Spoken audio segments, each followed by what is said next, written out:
はい、皆さんこんにちは。エコドライブの鈴木です。今回はですね、5年ぶりに日本に行って感じた感想とちょっとした提案というですね、テーマでやっていきたいと思っています。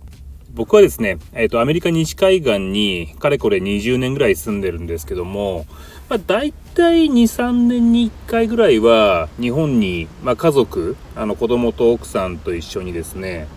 里帰りしてたんですね。コロナになっちゃってですね、なかなか行けなくって、で、それから5年間空いてしまったっていう感じなんですね。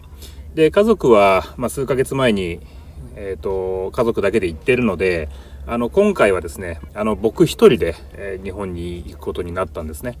で、いつもはですね、僕の実家の長野県だったりとか、あとは妻の実家の愛知県だったりとかで、出てね、車でこう移動できるし、親戚なんかが連れてってくれたりなんかもするので、特に不自由ないんですけど、今回はね、僕一人で帰るということで、しかも行くところが東京なんですね。なんで、電車移動ということもあって、なんかね、完全に、観光者気分なんですよね。だからいつもとちょっと随分ね、違う感じ方があったので、そのあたりもですね、ちょっと聞いていただけたらと思っています。で、まず感じたこととして、とにかく綺麗。特にトイレ。これね、本当にびっくりしましたよね。羽田空港に着いてトイレに行くじゃないですか。もうめちゃくちゃ綺麗なんですよ、日本のトイレって。で、アメリカの公共のトイレって本当にひどくって、もう落書きとかですね、そういうのがもうすごい。あとはもう公園のトイレなんて、すごく汚いし、なんかね、水が出ればラッキーみたいな、そんな感覚なんですけど、日本はね、本当に綺麗だなと思いました。あとは、トイレだけじゃなくて、道路、道ですよね。本当にゴミ一つ落ちてないんじゃないかぐらい、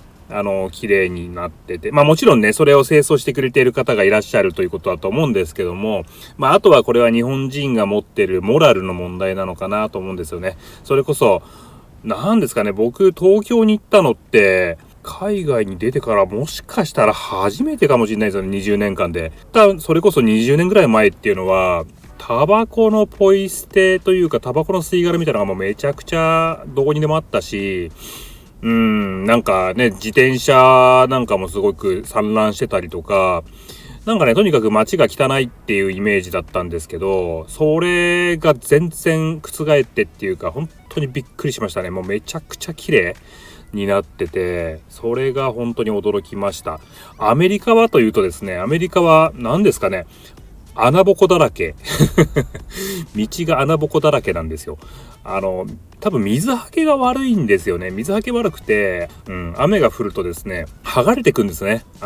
特に大きいトラックなんかが通ったりとかすると、剥がれてきて、で穴ができるじゃないですか。で、その穴にこう水が溜まったりとかして、さらに剥がれてくんですよね。で、雨が止むと、そこにコンクリートを流し込むだけなんですよ。継ぎはぎだらけみたいな道になっていて、本当にアメリカの道っていうのはボコボコ、特にフリーウェイなんかもね、ボコボコなんですけど、フリーウェイ、無料なんでね、文句は言えないんですけど、で、いろんなね、ゴミなんかも落ちてるし、とかですね、そういうのがあります。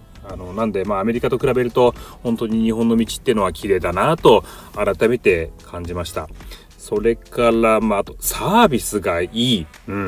特に飲食店、レストランとか、あとコンビニとか、その接客ですよね。本当に優しい。これはね、なんか久々にやっぱりね、感じましたけど、やっぱり日本のサービスってのは素晴らしいなと思いました。アメリカはっていうと、本当に人によるって感じですかね。良い人はものすごくいいですよ。たまたまね、良い人に当たればいいけど、そうじゃない人に当たっちゃうともう最悪。なんていうか、もうぶっきらぼうで、無表情で、仕事が雑みたいな感じですよね。だから、アメリカはすごくね、人によってその辺が違いますが、日本っていうのは総じてすごく気持ちのいい接客をしてくれるっていうのはありますね。それから、あと食べ物も美味しいじゃないですか、日本って。どこ行っても美味しいですよね。日本人だからね、これはもう当たり前ですけど、何食べても美味しいと。で、コンビニもものすごい進化しててびっくりしましたね。なんかおにぎりの数とかもなんかすごい、ね、半端じゃないし、なんか高級おにぎりみたいなのもあったりとか、あとなんかお惣菜コーナーとかもすごく充実してて、なんかね、コンビニ行くのが楽しくなっちゃうっていうか、毎回のなんかご飯がね、すごく楽しみになるような感じで、それ値段的にもすごく良心的な金額になってるし、あとデザートなんかもうプリンだけで一体何種類あるんですかみたいなね感じがして、プリン好きの僕としてはたまらないような感じでしたけど、あとコーヒーの種類だったりとか、何食べても何見てもね美味しいみたいなね、そういったところはやっぱりありますよね。この辺はすごいなと思いました。あと結構びっくりしたのが、東京歩いてたらアンテナショップってのがあったんですよ。アンテナショップ何これと思ったんですけど、結構島根県とか愛媛県とかのその地域の特産物とか売ってて、その専門店だったりとかして、こういうの嬉しいなと思ったんですよね。やっぱね、インターネットなんかでも買えるんですけど、なんかね、そのわざわざインターネットで取り寄せるほどでもないかなみたいなものが結構お店の中にバーッとあって、結構マニアックなものが売ってたりとか、あと野菜なんかも売ってて結構びっくりしたんですよね。これ地域直送みたいな、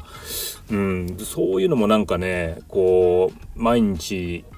の買い物が楽しくなるというか、家で食べるものが楽しくなる、なんかね、自炊しようかなとかもすごい思うし、ああいうアンテナショップっていうのはすごくいいアイデアだなというふうに思いました。